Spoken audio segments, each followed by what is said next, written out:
آپ سمجھتے ہیں کہ صرف جھوٹ بولنا گناہ ہے، صرف بد نظری گناہ ہے،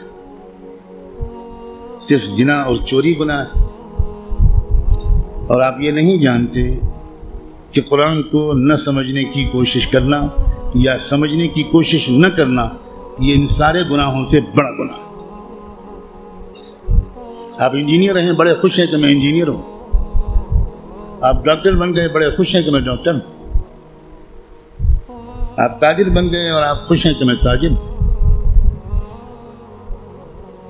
اور آپ کو اس کمی کا احساس تک نہیں ہے کہ میں کتنا بڑا محروم انسان ہوں کہ میں اللہ کے کلام کو جو صرف میرے لیے آیا تھا وہ میں سمجھنے کی کوئی کوشش ہی نہیں کی۔ میں مسلمانوں کی اکثریت، غالب اکثریت، وہ جو 5 وقت کی نماز پڑھتے ہیں وہ بھی، جو روزہ رکھتے ہیں وہ بھی، جو اپنے کو دیندار سمجھتے ہیں وہ بھی،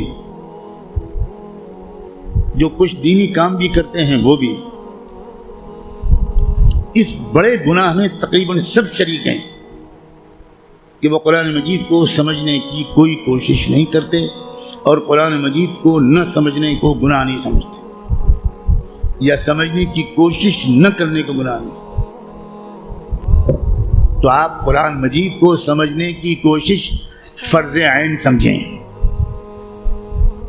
اور قرآن کو اب تک سمجھنے کی کوشش نہ کرنا یہ کبیرہ گناہوں سے بڑا گناہ سمجھیں۔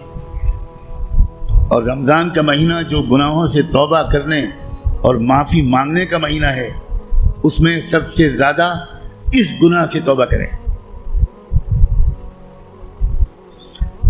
اللہ کے ہاں آپ کی بخشش اس سے کہہ کر نہیں ہوگی کہ اللہ حضرت میں تعلیم کے حلقے میں بیٹھتا تھا اور اس میں منتخب احادیث پڑھی جاتی تھی، اس میں فضائل نماز پڑھی جاتی تھی۔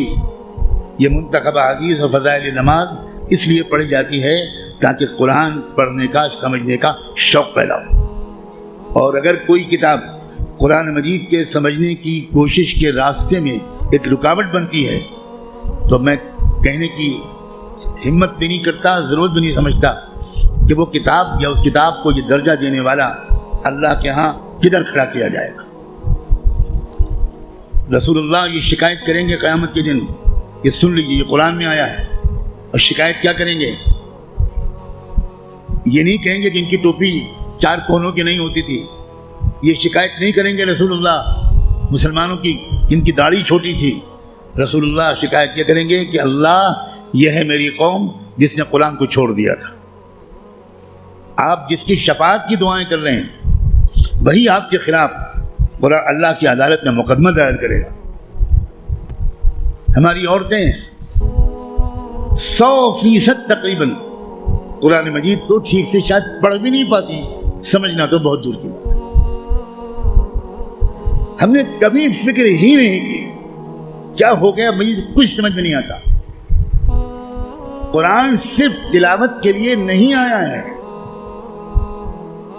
اول تو کتنے لوگ سال بھر تلاوت کرتے ہیں وہ آپ خود جانتے ہیں، لیکن میں کہتا ہوں اگر آپ سال کے روزانہ تلاوت بھی کرتے ہیں تو ایک بہت نیک کام آپ ضرور کرتے ہیں، لیکن قرآن کا حق صرف تلاوت سے ادا نہیں ہوگا۔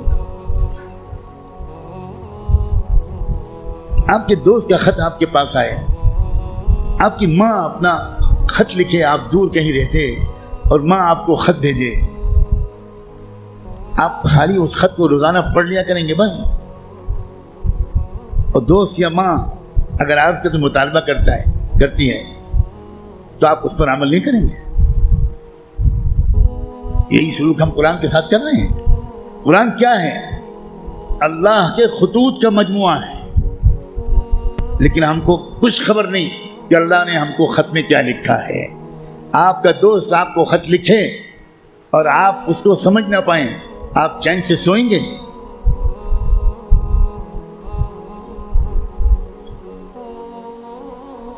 کسی کمپنی کا اشتہار آپ نے دیکھا، آپ نے اس کو اپنی درخواست بھیجی، وہاں سے جواب آیا، جواب ایسی زبان میں ہے جو آپ نہیں جانتے، آپ اس دن کھانا کھائیں گے اس خط کا مضمون سمجھنے سے پہلے؟ اب دوڑیں گے، بھاگیں گے، پتہ لگائیں گے یہ فرانسیسی زبان میں خط ہے تو میرے شہر میں فرینچ زبان کون جانتا ہے؟ اور آپ اس کی خوشامد کریں گے ذرا اس خط کو پڑھیے اور مجھے بتائیے کہ اس نے کیا لکھا ہے۔ 24 گھنٹے نہیں گزرنے دیں گے آپ، اس سے پہلے اس خط کو سمجھنے کی بھرپور کوشش کر لیں گے، اس کا جواب بھی لکھیں گے۔ لیکن قرآن ہے کہ 60 سال سے آپ کو پکار رہا ہے، اللہ کا خط ہے کہ 70 سال سے آپ کو آپ پاس آ رہا ہے، لیکن آپ نے ایسے کان بند کر رکھے ہیں، ہمیں کوئی دلچسپی نہیں اللہ کے خط سے، اللہ کہتے رہیں ہمیں کوئی دلچسپی نہیں، ہم بہت مشغول ہیں، ہمارے پاس فرصت نہیں ہے، ہم بڑے کامیاب تاجر ہیں، ہم اسٹوڈنٹ ہیں، ہم پروفیسر ہیں، ہم ڈاکٹر ہیں، ہم انجینئر ہیں، ہم پولیٹیکل ایکٹیوسٹ ہیں، ہم جرنلسٹ ہیں، ہم اخبار میں کام کرتے ہیں، ہم کہاں قرآن کا ترجمہ پڑھ پائیں گے؟ بھئی ہمارے پاس کہاں اتنا وقت ہے؟ بھگتتے گا ہر وہ انسان، ہر وہ مرد اور عورت جو قرآن مجید کو سمجھنے کی کوئی کوشش نہیں کرتا اور قرآن کے مطابق اپنے آپ کو ڈھالنے کی کوئی سیریس کوشش نہیں کرتا، خون کے آنسو روئے گا وہ شخص، خون کے آنسو روئے گا۔ ایسا شخص تو جب قرآن کی تلاوت کرتا ہے تو قرآن اس پر لعنت بھیجتا رہتا ہے۔ اب غور تو کریں، رب قارئ للقرآن والقرآن یلعنہ، یہ میرے باپ کی اور پیر کی کہی ہوئی بات نہیں ہے، یہ بات صادق و مصدوق رحمت دو عالم صلی اللہ علیہ وآلہ وسلم نے کہی کہ قرآن بہت سے لوگ پڑھتے ہوتے ہیں اور پڑھنے کے درمیان قرآن اس پر لعنت بھیجتا ہے، اے اللہ یہ مجھ پر یہ پڑھ رہا ہے، اس پر لعنت۔ اب قرآن کی لعنت پر اللہ تعالیٰ قبول نہیں کریں گے؟